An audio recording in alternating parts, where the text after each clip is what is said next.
മഹാലക്ഷ്മി സീരിയലിൻ്റെ വരാനിരിക്കുന്ന എപ്പിസോഡിൻ്റെ റിവ്യൂയിലേക്ക് എല്ലാ കൂട്ടുകാർക്കും സ്വാഗതം. സാഗർ കമലേശ്വരം ഫിനാൻസിൻ്റെ കൺസ്ട്രക്ഷൻ കമ്പനിയിലും മഞ്ജു ഒരു തുണിക്കടയിൽ സെയിൽസ് ഗേളായിട്ട് ജോലിക്ക് പോകുന്ന കാര്യമൊക്കെ ഉണ്ണി വന്ന് മേഘനോട് പറയുന്നുണ്ട്. മാത്രമല്ല സാഗറിനെ കമലേശ്വരം ഫിനാൻസിൻ്റെ കമ്പനിയിൽ വെച്ച് കണ്ടപ്പോൾ താൻ കൈകാര്യം ചെയ്തു എന്നും അതിന് മഹാലക്ഷ്മിയും ബാലേന്ദ്രൻ എന്ന് പറയുന്ന പുതിയ സൂപ്പർവൈസറും ഇടയ്ക്ക് നിന്നതുകൊണ്ട് മാത്രമാണ് അവനെ കൊല്ലാതെ വിട്ടത്. അല്ലായിരുന്നെങ്കിൽ ആ നിമിഷം തന്നെ അവനെ ഞാൻ ശരിയാക്കി വിട്ടേനെ. കണ്ണേട്ടനും മഹാലക്ഷ്മിയും നമ്മളോടുള്ള പ്രതികാരം ചെയ്യാൻ മനഃപൂർവ്വം അവനെ അവിടെ ജോലിക്ക് എടുത്തതാണ്. മേഘേട്ട എന്തായാലും സാഗറിനെ ഇങ്ങോട്ടേക്ക് വരുത്തിച്ചത് കണ്ണേട്ടൻ്റെ ജീവിതത്തിൽ നിന്ന് ആ മഹാലക്ഷ്മി എന്ന് പറയുന്ന ശല്യം ഒഴിഞ്ഞു പോകാൻ സാഗറും മഹാലക്ഷ്മിയും അടുപ്പത്തിലാവാൻ വേണ്ടിയിട്ടല്ലേ. ഇപ്പോഴും അവർ തമ്മിൽ അവിഹിത ബന്ധം തുടരുന്നുവെന്നാണ് എനിക്ക് സംശയം. അത് ഞാൻ വിശ്വസിക്കില്ലെന്നും മഹാലക്ഷ്മി നമ്മളാരും ഉദ്ദേശിക്കുന്ന പോലെ ഒരു പെൺകുട്ടിയല്ല. അവൾ ആത്മാർത്ഥമായിട്ടാണ് കണ്ണനെ സ്നേഹിച്ച് കൂടെ നിൽക്കുന്നത്. ഒരുത്തിയുണ്ടല്ലോ കുട്ടിക്കാലം മുതൽ എന്നെ സ്നേഹിച്ച് എന്നെ മനസ്സിൽ ഇട്ടുകൊണ്ട് കിടന്ന പെണ്ണ്. മറ്റൊരാൾ എന്നെപ്പറ്റി ഒരു അപവാദം പറഞ്ഞുണ്ടാക്കിയപ്പോൾ അത് വിശ്വസിച്ച് എന്നെയും കളഞ്ഞ് ഞാൻ കൂലിക്ക് വരുത്തിച്ച എന്നേക്കായും തല്ലിപ്പൊളിയായ അവനോടൊപ്പം ഇറങ്ങിപ്പോയിരിക്കുന്നു. എന്തായാലും അവളുടെ ജോലി അധിക നാൾ ആ തുണിക്കടയിൽ കാണില്ലെന്ന് മേഘം പറയുന്നത് കേട്ടിട്ട് ഉണ്ണി പറയുന്നുണ്ട്, വേണം മേഘേട്ട, മേഘേട്ടനെ ഉപേക്ഷിച്ചു പോയ അവൾക്കത് തന്നെ വേണം. ഒടുക്കം ഒരു ഗതിയില്ലാതെ അവൾ മേഘേട്ടൻ്റെ കാൽച്ചുവട്ടിൽ തന്നെ വരണമെന്നൊക്കെ ഉണ്ണി പറയുന്നു. സ്വന്തം സഹോദരനാണ് സ്വന്തം സഹോദരിയുടെ കണ്ണീര് കാണാൻ ആഗ്രഹിക്കുന്നത്.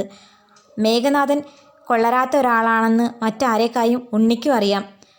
മാനസ എന്ന് പറയുന്ന പെൺകുട്ടിയെയും അതിൽ ജനിച്ച ആ കുഞ്ഞും മേഘൻ്റെ തന്നെയാണെന്ന് ഉണ്ണിക്കും ദുർഗയ്ക്കും എല്ലാവർക്കും അറിയാമെങ്കിലും മഞ്ജു മേഘനെ ഉപേക്ഷിച്ച് പോയതാണ് അവരെല്ലാം അപരാധമായി കാണുന്നത്.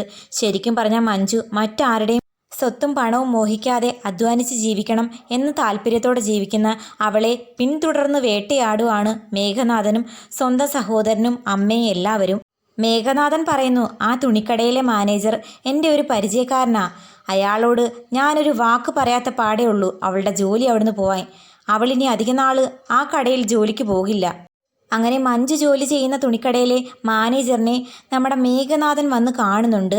അതിനോടൊപ്പം തന്നെ മഞ്ജുവിനെയും കണ്ട് അവളെയും കുത്തുവാക്കുകൾ കൊണ്ട് വേദനിപ്പിക്കുന്നു. എന്നെ ഉപേക്ഷിച്ച് ഇന്നലെ കണ്ട സാഗറിനോടൊപ്പം ഇറങ്ങിപ്പോയപ്പം ഇങ്ങനെ കഷ്ടപ്പെട്ട് ജീവിക്കേണ്ടി വരുമെന്ന് അറിഞ്ഞില്ലല്ലേ. നിനക്കിപ്പോഴും ഞാനൊരു അവസരം തരുക.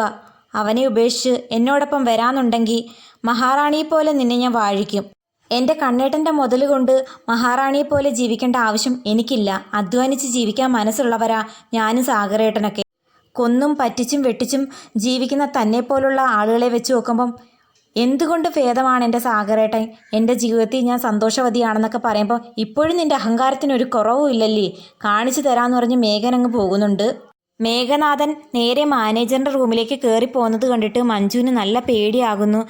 അയാളുടെ സ്വഭാവം മറ്റാരേക്കായും മഞ്ജുവിന് വ്യക്തമായി അറിയാം. സാഗറിനെ കഞ്ചാവ് കേസിൽ അകത്താക്കിയതുപോലും ഈ മേഘനാണെന്ന് മഞ്ജുവിനറിയാം. അതേ തുടർന്നാണ് സാഗരേട്ടൻ്റെ ജോലി നഷ്ടമായതും ഇപ്പോൾ കൂലിപ്പണിക്ക് പോകേണ്ട അവസ്ഥ വന്നതും. അതുപോലെ തൻ്റെ ജോലി ഇല്ലാതാക്കാനാണോ അയാൾ ഇങ്ങോട്ടേക്ക് വന്നതെന്ന് ഓർത്ത് വിഷമിച്ച് നിൽക്കുന്ന സമയത്ത് മഞ്ജുവിൻ്റെ കൂട്ടുകാരി അടുത്തേക്ക് വരുന്നു. എന്താ മഞ്ജു, എന്താ തനിക്കൊരു ടെൻഷൻ പോലെ? ആ പോയവനെ നിനക്കറിയാമോ? അവനാ എൻ്റെ മുറച്ചെറുക്കൻ, എൻ്റെ ജീവിതം പെരുവഴിയിൽ എത്തിച്ച ദുഷ്ടൻ. അവനിനി ഇങ്ങോട്ടേക്ക് വന്നത് എൻ്റെ ജോലി കളയിക്കാനാണോ എന്ന് എനിക്ക് സംശയമുണ്ട്. എന്തായാലും താൻ വിഷമിക്കേണ്ട, നമുക്ക് നോക്കാമെന്ന് പറഞ്ഞ് കൂട്ടുകാരി അവളെ സമാധാനിപ്പിക്കുന്നു. മേഘനാണെങ്കിൽ മാനേജർ റൂമിലേക്ക് കയറി മാനേജറിനോട് ചോദിക്കുന്നു, എന്നെ ഓർമ്മയുണ്ടോ? പിന്നെ അറിയാതെ, മേഘനല്ലേ കമലേശ്വരം ജ്വല്ലറിയിലെ മാനേജറായി വർക്ക് ചെയ്തുകൊണ്ടിരുന്ന ആൾ? അതേന്ന് മേഘം പറയുമ്പോൾ സാർ ഇങ്ങോട്ട് വരണം, ഇരിക്കണമെന്ന് പറയുന്നുണ്ട് മാനേജർ. പർച്ചേസ് ചെയ്യാൻ വന്നതാണോ അത് എന്നെ കാണാൻ വന്നതാണോ എന്ന് നോക്കുമ്പം പർച്ചേസും ചെയ്യണം, സാറിനെയും കൂടി കാണാൻ വേണ്ടിയിട്ടാണ് വന്നത്. സ്റ്റാഫിനെ എടുക്കുമ്പം അത്യാവശ്യം തിരക്കിയിട്ട് വേണ്ടേ സ്റ്റാഫിനെ ജോലിക്കെടുക്കാൻ? സാറെന്താ അങ്ങനെ പറഞ്ഞത്? ഏത് സ്റ്റാഫിനാ കുഴപ്പമുള്ളത്? സ്റ്റാഫിനല്ല, സ്റ്റാഫിൻ്റെ ഹസ്ബൻഡിനാ കുഴപ്പമുള്ളത്. ഈ ഇടയ്ക്ക് കഞ്ചാവ് കേസിൽ അറസ്റ്റിലായ സാഗറിൻ്റെ വൈഫ് മഞ്ജു ഇവിടെ ജോലിക്ക് നിൽക്കുന്നത് കണ്ടായിരുന്നല്ലോ. ആ കുട്ടി 2 ദിവസമായതേ ഉള്ളൂ ജോലിക്ക് വന്നിട്ട്. അതിൻ്റെ ബാക്ക്ഗ്രൗണ്ടൊന്നും എനിക്കറിയില്ല.